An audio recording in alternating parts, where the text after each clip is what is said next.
4장. 그때 대만 사람 엘리바스가 이렇게 말하였다. 내가 이런 말을 하면 넌 더욱 마음이 괴롭겠지. 하지만 이대로 가만히 있을 수는 없어.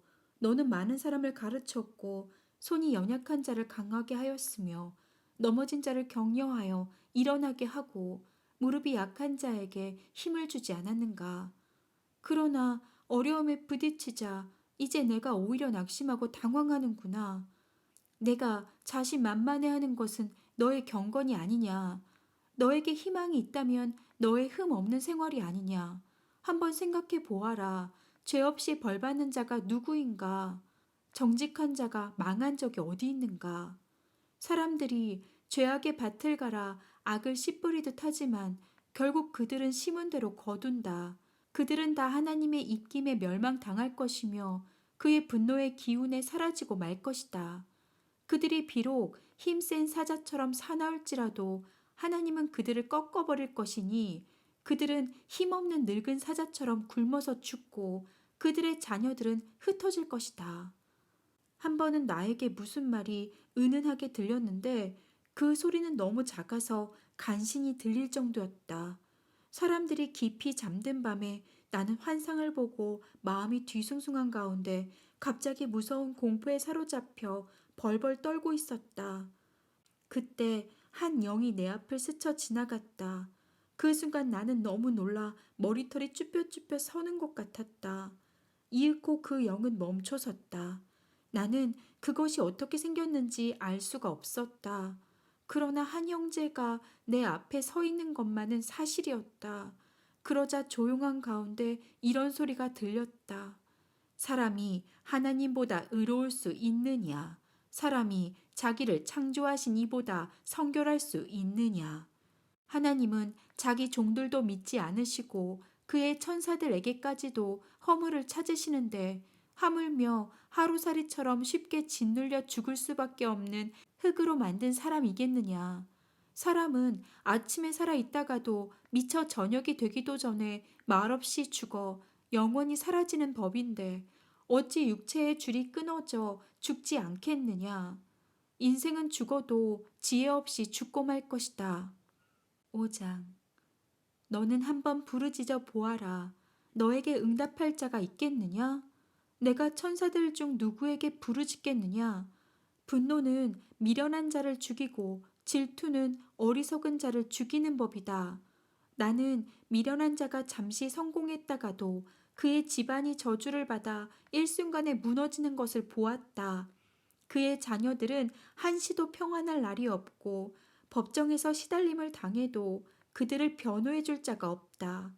굶주린 자들이 그가 추수한 것을 가시밭에서 자란 것까지 모조리 빼앗아 먹고 목마른 자들이 그의 재산을 노리고 있다. 불행은 흙에서 나온 것이 아니며 고난도 땅에서 싹튼 것이 아니다. 불에서 불티가 날아오르는 것처럼 인생은 스스로 불행을 초래하고 있다. 내가 만일 너 같으면 나는 하나님을 찾아 나의 모든 문제를 그분에게 맡기겠다. 하나님은 우리가 이해할 수 없는 놀라운 일을 행하시고 기적도 수없이 행하시며 땅에 비를 내리시고 밭에 물을 보내신다. 그리고 겸손한 자를 높이시고 슬퍼하는 자를 안전한 곳으로 인도하시는 분도 하나님이시다. 하나님은 교활한 자들의 계획을 뒤엎고 그들이 성공하지 못하게 하시며 약삭빠른 자를 자기 꾀에 빠지게 하셔서 그들이 아무것도 이루지 못하게 하신다. 그들은 대낮에도 밤과 같이 어두움 속에서 더듬고 다닌다. 하나님은 가난한 자를 칼날과 같은 그들의 입과 강한 자의 손에서 구출하시기 때문에 결국 가난한 자들에게는 희망이 있고 악한 자들은 벙어리가 되고 만다. 하나님이 잘못을 고쳐주는 자는 행복한 사람이다. 그러므로 너는 전능하신 분의 징계를 업신여기지 말아라. 하나님은 아픔도 주시지만 그 상처를 싸매시고 치료해 주시는 분이시기 때문에 어떤 불행과 재난에서도 너를 구해 주실 것이며 아무 해도 너에게 미치지 못하게 하실 것이다. 하나님은 흉년이 닥쳐도 너를 죽지 않게 하실 것이며 전쟁의 칼날에서도 너를 구출하실 것이다. 너는 비방을 받아도 피할 길이 있을 것이며 멸망이 와도 두려워할 필요가 없을 것이다. 그러므로 너는 멸망과 흉년을 비웃게 될 것이며 들짐승을 두려워하지 않을 것이다. 이것은 내가 일구는 밭에 돌이 없고 들짐승이 너를 해치지 않을 것이기 때문이다. 너는 집을 비워두어도 걱정할 것이 없을 것이며 집안을 살펴보아도 도둑 맞은 것이 없을 것이다. 너는 또 내 자녀들이 많아질 것과 내 후손이 땅의 풀처럼 번성할 것을 알게 될 것이다. 때가 되면 곡식단을 거두어 들이는 것처럼 너도 수명이 다하면 무덤으로 들어갈 것이다. 나는 오랜 연구 끝에 이 모든 것이 사실임을 알게 되었다. 내 충고를 귀담아 두면 너에게 유익이 될 것이다. 6장. 그래서 욥이 이렇게 대답하였다. 나의 고통과 슬픔을 저울에 탈 수 있다면 바다의 모래보다 무거울 것이다. 그러고 보니 내 말이 경솔했던 것 같다. 전능하신 분의 화살이 내 몸에 박혀 있으니 나의 심령이 그 독을 마시게 되었구나. 하나님의 두려움은 물밀듯이 나에게 엄습해오고 있다. 들나귀가 먹을 풀이 있을 때 울겠느냐? 소가 꼴이 있는데 무엇 때문에 울겠느냐?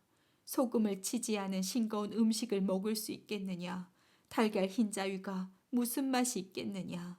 이런 것은 보기만 해도 입맛이 떨어지고 먹을 것을 생각하면 구역질이 날 지경이다. 내가 구하고 사모하는 것을 하나님이 주셨으면 얼마나 좋을까? 하나님이 내 생명을 끊어 나를 기꺼이 죽여주셨으면 좋으련만.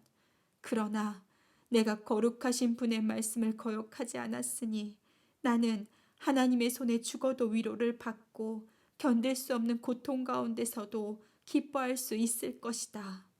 내가 무슨 기력이 있어서 이 삶을 지탱하며 내가 무슨 희망이 있어서 참고 기다리겠는가. 내가 바위 같은 힘을 가진 줄 아느냐. 내 몸이 노쇠로 만들어진 줄 아느냐. 나는 이제 아무런 희망도 없이 완전히 무력한 자가 되고 말았다. 하나님을 저버리건 저버리지 않았건 나같이 이런 어려움에 빠진 사람은 신실한 친구가 필요한데 너희들은 내 친구이면서도 비가 오지 않으면 당장 말라버리는 시냇물처럼 신실하지 못하구나. 그런 시냇물은 눈과 얼음이 녹으면 불었다가도 조금만 가물면 물이 점점 줄어들어 마침내 바닥까지 완전히 드러내고 만다. 대상들이 물을 찾아 이리저리 헤매다가 사막에서 죽고 대마의 대상들과 스바의 상인들도 물을 찾아 헤매다가 바싹 마른 시냇가에 와서는 기대가 무너져 낙심하고 만다. 이와 같이 너희도 나에게 그런 시내와 같은 자들이다. 너희가 두려운 일을 보고 겁이 나서 나를 멀리하는구나. 내가 너희에게 무엇을 달라고 한 적이 있느냐? 내가 너희 제물로 나를 위해 뇌물을 주라고 부탁한 적이 있느냐? 내가 너희에게 원수나 폭군의 손에서 나를 구해달라고 사정한 적이 있느냐? 너희는 나를 가르치고 내 잘못이 무엇인지 알게 하라. 그러면 내가 침묵을 지키겠다. 진실한 말은 설득력이 있는 법이다. 너희 비난은 도대체 어디에 근거한 것이냐? 너희는 내가 절망 가운데서 몇 마디 한 말을 책 잡으려고 하느냐? 너희는 불쌍한 고아를 이용하려고 제비 뽑고 친구까지도 팔아 먹을 자들이구나. 나를 잘 보아라. 내가 너희에게 거짓말할 것 같으냐? 너희는 태도를 바꾸고 부당한 비판을 하지 말아라. 내게는 아무 잘못도 없다. 내 입술에 악한 것이 있느냐? 내가 어찌 옳고 그른 것을 분별하지 못하겠느냐? 7장. 인생은 전쟁을 하는 것 같고 그 사는 날이 품팔이꾼의 생활과 같다. 종이 해만 지기를 바라고 품팔이꾼이 품삯만 기다리는 것처럼 내가 여러 달째 고통을 받으며 이 길고 지친 밤을 외롭게 보내야만 하는구나. 내가 누울 때는 언제나 일어날까 하고 생각하며 새벽까지 긴긴 밤을 엎치락 뒤치락 하다가 보낸다. 내 피부는 전신의 구더기와 부스럼으로 뒤덮여 있고 내 살은 골마 터지고 있다. 내 날이 배틀의 북보다 빨라 희망 없이 그저 지나가 버리는구나. 나의 하나님이시여, 생명이 단 한 번의 호흡에 불과한 것을 기억하소서. 내가 행복한 날을 다시 볼 수 없게 되었습니다. 나를 보는 눈이 다시는 나를 보지 못할 것이며 주께서 나를 찾아도 내가 이 세상에 없을 것입니다. 구름이 사라져 없어지듯 사람이 한 번 죽으면 영원히 사라지고 말 것입니다. 죽는 자는 다시 자기 집으로 돌아가지 못할 것이며 그가 살던 곳도 다시 그를 기억하지 않을 것입니다. 그러므로 내가 침묵을 지키지 않고 내 괴로움을 말하며 내 영혼의 슬픔을 털어놓아야겠습니다. 하나님, 내가 바다 괴물입니까? 어째서 나를 지키십니까? 내가 잠자리에서나마 내 고통을 잊어보려고 해도 주께서는 악몽으로 나를 놀라게 하시고 환상으로 나를 두렵게 하십니다. 내가 이런 몸으로 삶을 계속하느니보다 차라리 숨이 막혀 죽기를 원합니다. 이젠 사는 것도 싫어졌습니다. 내가 더 이상 살고 싶지 않으니 나를 내버려 두십시오. 내 삶은 무의미합니다. 사람이 무엇이기에 주께서 그처럼 소중히 여기셔서 많은 관심을 쏟으시고 아침마다 살피시고 매 순간마다 시험하십니까? 주께서는 어째서 잠시 동안도 내게서 눈을 떼지 않으시고 침 삼킬 동안도 나를 내버려 두지 않으십니까? 사람을 살피시는 주여, 내가 범죄하였다고 해도 그것이 주께 무슨 해가 됩니까? 어째서 나를 관역으로 삼으셨습니까? 내가 그처럼 주께 부담이 됩니까? 어째서 주는 내 허물을 용서하지 않으시고 내 죄를 씻어 주시지 않으십니까? 나는 곧 죽어 흙에 눕게 될 것입니다. 그땐 주께서 나를 찾아도 내가 이미 사라지고 없을 것입니다.